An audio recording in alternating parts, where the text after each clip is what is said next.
After Twitch's death, his wife reveals Ellen DeGeneres' most disturbing side off camera.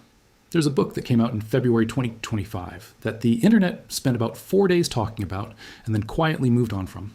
And I think that was a mistake, because buried inside Alison Holker's memoir, inside all the grief, all the love story, all the pain, is a series of details that, when you line them up next to each other, paint a picture of something much darker than anyone has been willing to say out loud. Alison Holker Boss is the widow of Stephen "Twitch" Boss, the man who danced his way into millions of living rooms, the DJ, the light, the person who, by every public measure, was the most genuinely joyful human being on American television for almost a decade. He died by suicide on December 13th, 2022. He was 40 years old, and his wife just told us things that change how you see the last chapter of his life entirely. Not just about Stephen, about the show he spent 8 years building, about the woman whose name was on the building, about what it actually cost to perform happiness every single day inside an environment that dozens of people have now documented as one of the most fear-driven workplaces in Hollywood history.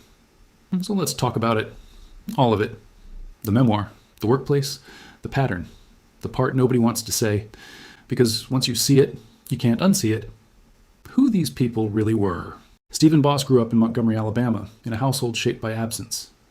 His father wasn't around the way he needed him to be. That wound never fully healed, and it's part of why everything that came later hit so hard. He found his way to dance, found his way to So You Think You Can Dance, and somewhere in that journey he became Twitch, a persona, a performance, a character built entirely out of pure, infectious joy. The world fell in love with it immediately, and Ellen DeGeneres noticed. She brought him onto her show in 2014, initially as the resident DJ. Over the years, his role expanded. He eventually became an executive producer. He was there for 8 full years, until the show ended in May 2022. Parade from the outside, it looked like a dream. 2 people who loved to dance and laugh, doing it together every day in front of millions of viewers. The kind of television friendship that made audiences feel like kindness was real and contagious and everywhere. Alison Holker, his wife, a So You Think You Can Dance alum herself, watched all of it up close. They married in 2013. They had 3 children, Wesley, Maddox, and Zaya. By every outward measure, they were one of Hollywood's great love stories. And then Stephen was gone. And then Alison decided to write down everything she knew. In her memoir, This Far, My Story of Love, Loss, and Embracing the Light, released on February 4th, 2025, she admitted she wrestled hard with how much to share about Stephen's final months.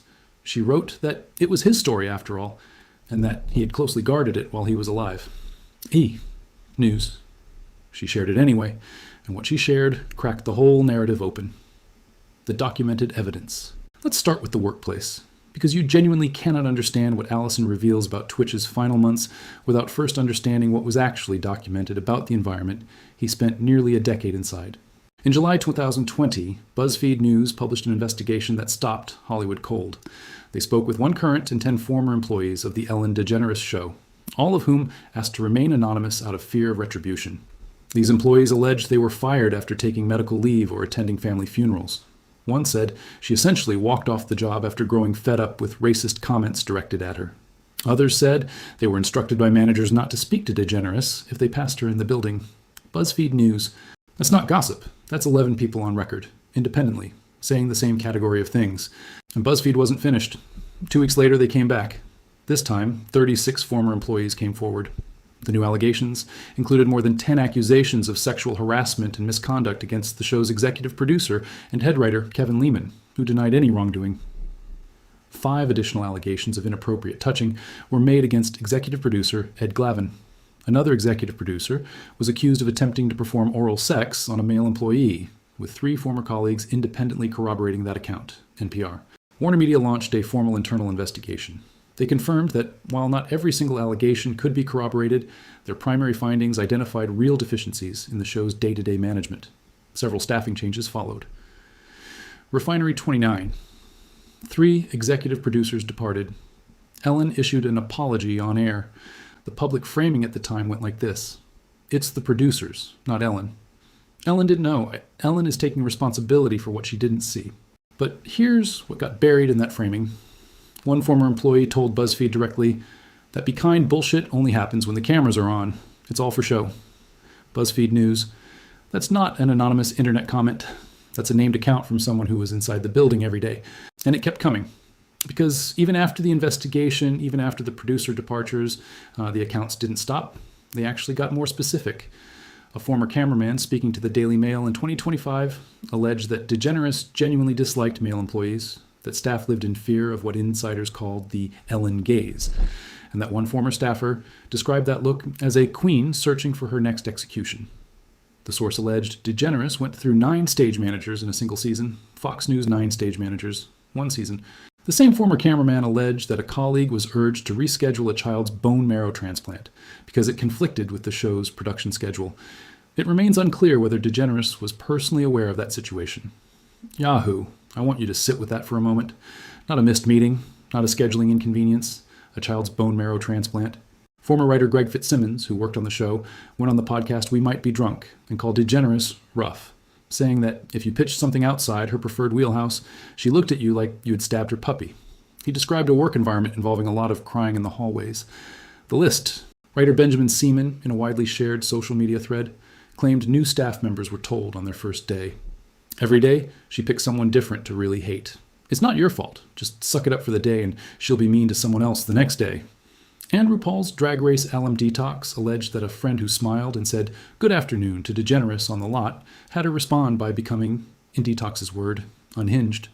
The list. Comedian Adam Carolla also shared first-hand accounts of a tense atmosphere when working with her, speaking on a 2025 podcast appearance. Parade. These aren't anonymous trolls. These are named people with careers, putting their names on their experiences. Now here's where Alison's memoir comes in and changes everything. When the Ellen DeGeneres show ended in May 2022, Alison writes that the moment was bittersweet for Stephen. He was sad to leave his other home, but she also reveals something that had never been publicly known before. Stephen had actively wanted to become the host. He wanted to take Ellen's slot. There were months of discussions with the network. They went nowhere. Stephen was disappointed, but in typical Twitch fashion, he framed it positively. Parade. Let that land. 8 years. Executive producer. The most beloved face on that show by its final seasons. And the network passed. Once the show ended and that daily structure disappeared, Alison wrote that Stephen began spending more time inside his own head. She wrote that the dark corners of his mind were not healthy places for him to explore, and that the internal turmoil he had suppressed while performing the happy-go-lucky Twitch persona every single day began to surface. Too-fab. Looking back, Alison admitted she may have overlooked early signs of his deteriorating mental health, including irritability, insomnia, weight loss of energy, and a withdrawal from things he used to love. She later learned the clinical name for that last symptom, anhedonia, a common feature of clinical depression. Inside Nova. She also revealed that things took what she called a really weird turn after Stephen went on an ayahuasca trip he had arranged to confront the pressures of fatherhood and his feelings of abandonment stemming from his own upbringing. Inside Nova. And then there is the most devastating detail in the entire book. In journals Stephen kept privately, he alluded to having been sexually abused by a male figure during his childhood. It was something he had never spoken about publicly, something he had apparently carried alone for decades. News. Alison also wrote that she had no idea Stephen was in an almost constant state of being high in his final months, and that after his death, she discovered a collection of substances in his closet, psychedelic mushrooms in Ziploc bags and other substances she had to look up on her phone to identify. His official autopsy report, however, noted no drugs or alcohol in his system at the time of his death. I heart. These details hit differently when you hold them all together. A man carrying childhood trauma he never processed. A man who built his entire public identity around performing happiness. A man who spent 8 years doing that performance inside a workplace that dozens of former employees have documented as being ruled by fear. A man who was quietly passed over for the one opportunity that might have given his next chapter meaning. And then a man who suddenly lost the daily structure, the forced rhythm, that had been keeping him functional for nearly a decade. Commentary and analysis. What I think is actually happening here. Now here is where I want to be clear that what follows is my read, my analysis, my opinion as a commentator, looking at a documented pattern. The thing that strikes me most about all of this isn't any single revelation. It's the architecture of it, the way the pieces fit together into something that the mainstream narrative around tWitch's death has consistently avoided examining. Think about what tWitch's job literally was. His function on that show, his actual contractual role, was to embody joy, to dance, to make the audience feel the kind of uncomplicated happiness that's increasingly hard to find. Alison noted in her People interview that the energy Twitch brought to the show didn't come naturally in the sense of being effortless. It drained him. He would come home and need to genuinely recharge just from being that person for a few hours. Tofab. Now, What was the environment he was performing inside? An environment where, according to 47 former employees documented by BuzzFeed News, staff were ruled by fear, where people were told not to make eye contact with the host, where a former writer says people cried in the hallways, where an employee was allegedly asked to delay a child's medical surgery for a production schedule. I'm not saying, and I want to be very specific about this, I'm not saying that Ellen DeGeneres caused Stephen Boss's death. Alison Holker herself has been emphatic and consistent on that point. She told People magazine that it was really disappointing to see people targeting Ellen, and that what Ellen and Stephen had was genuinely special and should not be torn down. To Fab, I believe her. I believe she means it. I'm not here to contradict his widow. But here's the question I think does deserve to be asked. When you spend 8 years performing unconditional positivity inside an environment that dozens of documented sources describe as the opposite of what it projected publicly, what does that cost you internally? When the gap between the cameras on version of a workplace and the cameras off version is that dramatic, and you're the person whose entire job is to embody the cameras on version, what does that do to someone who was already carrying unprocessed trauma underneath the surface? Psychologists have a name for this kind of sustained emotional performance. It's called emotional labor, and the research on it is extensive and sobering. The people most vulnerable to its long-term psychological costs are consistently identified as the ones who are best at it, the ones who make it look effortless, the ones the audience loves most. Because those people aren't just performing, they're suppressing. They're feeding the gap between the performance and the reality with parts of themselves they never get back. Twitch was a master of that performance.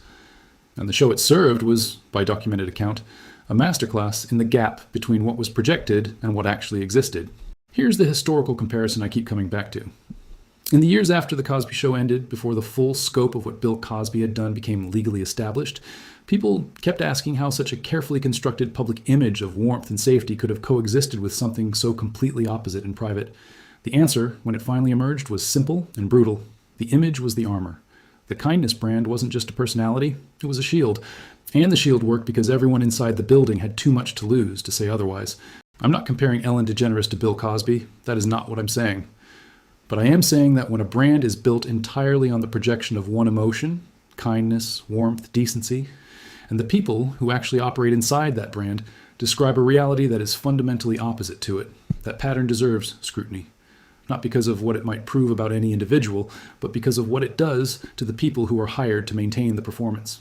The most revealing public moment in Ellen's response to all of this was her 2024 Netflix special. And for your approval, she addressed the entire controversy by joking that she got kicked out of show business for being mean, and later said she was many things, but not mean. Women's Weekly. And look, comedians deflect with humor. That's the craft. That's a legitimate tool. But what struck me about that special is what wasn't in it. Twitch's name reportedly didn't come up once. The 47 employees, documented by BuzzFeed News, didn't come up. The Warner Media investigation didn't come up. What came up was how hard it had been on her. What came up was her ego, her self-esteem, the toll it took on her feelings. The colleague who was allegedly asked to delay a child's bone marrow transplant didn't get a Netflix special to process that experience. The former employee who walked off the job after a year and a half of alleged racist comments didn't get to turn it into material. There's something worth sitting with there. The twist. The detail. Nobody is talking about enough. Here's the part of Alison's memoir that I genuinely cannot stop thinking about, and I haven't seen anyone give it the weight it deserves. Stephen Boss wanted to be the host. He told Alison that he would have taken Ellen's place 1,000%. There were months of active discussions with the network. They went nowhere. Stephen was disappointed. He put on his Twitch face and found the positive angle. News. We don't know why those discussions collapsed. Nobody from the network has spoken about it publicly. That's a silence worth noting. But here is what I think is worth asking. And I'm flagging this clearly as my opinion, as commentary. In an industry that has spent years loudly championing representation, black excellence, and opportunity, a man who spent 8 years building a show's culture from the ground up, who grew from DJ to executive producer, who was genuinely more beloved by the audience than virtually anyone else on that stage, was passed over for the hosting slot that was logically his by every metric that should matter in entertainment. We don't know why. Maybe there were financial reasons. Maybe there were creative decisions. Maybe there were conversations we'll never hear about. But what we do know from his wife's own account is that Stephen Boss carried that disappointment inside himself, framed it positively for the world, and then lost the daily structure that had been the container for all of that suppressed feeling. And then the dark corners of his mind had nowhere left to hide. There is something profoundly painful about a man who was told his whole career that his joy was his superpower, and who, in private, was drowning in everything that joy had been covering up. The other side. Because this story is more complicated than any single narrative, I want to give this genuine space, because it deserves it. Alison Holker herself has been the most consistent voice against the simplest version of this story. She has actively, repeatedly, and publicly pushed back against anyone who tries to draw a straight line between Ellen DeGeneres and her husband's death. In her People interview, she said it was genuinely disappointing to see people targeting Ellen and described their bond as something special that shouldn't be torn down. Too fab. That's not a throwaway line. That's his widow in her own memoir promotion tour, defending the woman people want her to blame. That means something. There's also a legitimate structural question about what a television host is actually responsible for when a show employs hundreds of people across a complex production company structure.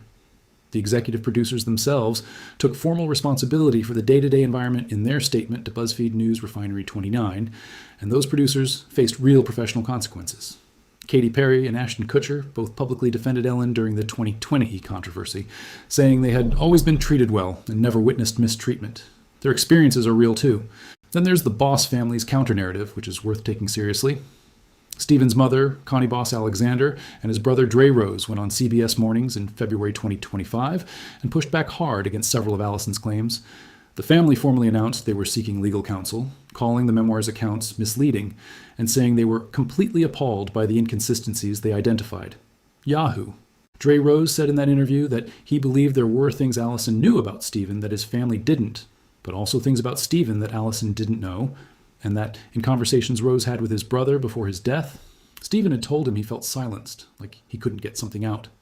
The root. Well, that's a different kind of story. That's a man who, according to his own brother, felt like he couldn't speak, which raises its own set of questions about who was listening and who wasn't. The official autopsy report also showed no drugs or alcohol in Stephen Boss's system at the time of his death heart, which directly complicates Alison's account of the substance use she claims to have discovered. His family has leaned hard on that fact, and it's a legitimate one that the full picture has to hold. And then there's the hardest truth at the center of all of this. Mental health is not simple. Trauma is not linear. The childhood wounds that Stephen apparently carried, wounds his own journals alluded to, had nothing to do with any television show or any employer. News. Those wounds predated all of it. Reducing a man's death to a single cause, a single environment, a single relationship is not honest. It's not fair to him. It's not fair to anyone trying to actually understand what happened. Stephen Boss was a full human being carrying a full life of pain. Any honest analysis of this story has to keep that truth at the center of everything.